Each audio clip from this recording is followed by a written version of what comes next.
what's up? We're super excited to bring you guys this video. We're going to show you guys how we set up our tower garden, and we're going to tell you guys a little bit more about the process. We are super excited about our tower garden because now we can have fresh fruits and vegetables inside our own home. So yeah, and I'm going to tell you guys a little bit more about the tower garden too.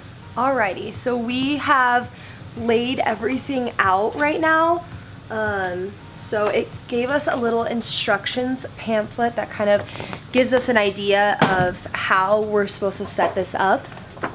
It came with a bunch of things we're not sure about, so like tube, a bunch of like little pieces as well.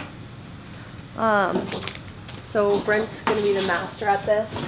And then they came with the starter kit here. Alright, so the first step was to get this base level.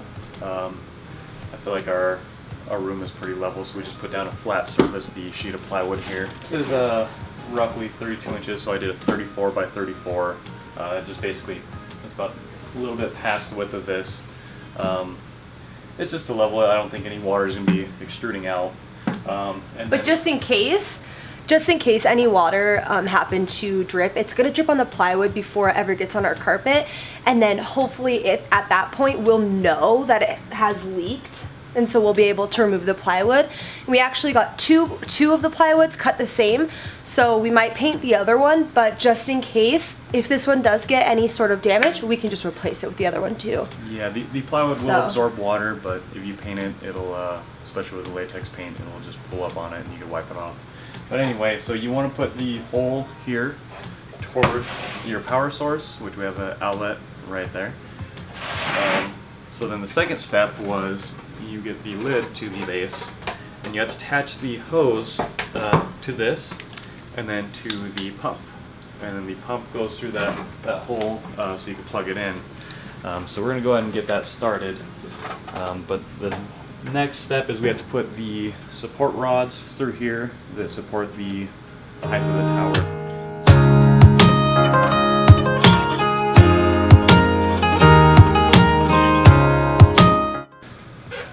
So we have an A and we have a B, and you rotate each one, I think, right? Yes.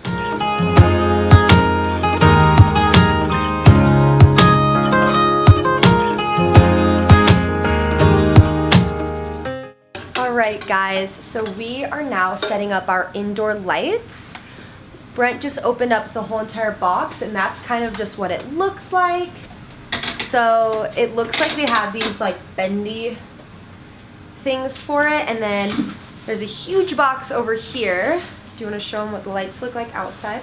So these are the lights. They're pretty big. And they're huge. Looks like that's the light. To this.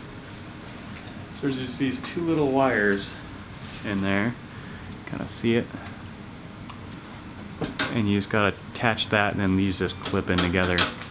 Alright guys, so Brent had put up all of the lights. Last thing that we have is this like cord mount that it came with. So we'll just mount that to the back of it, but then yeah, that's pretty much it. The next thing that we just have to do is fill the reservoir up with water, and then we'll show you guys how we're gonna do the water nutrients, the food plant nutrients, and we'll show you guys that. We have mineral blend A and B. We had just filled up our reservoir. It holds about 20 gallons of water in this. So we did some calculations and figured out what we're doing. So Brent's pouring this. Make sure you don't have your dogs near it either. The directions say you should have gloves and eye protection on, just so you guys know.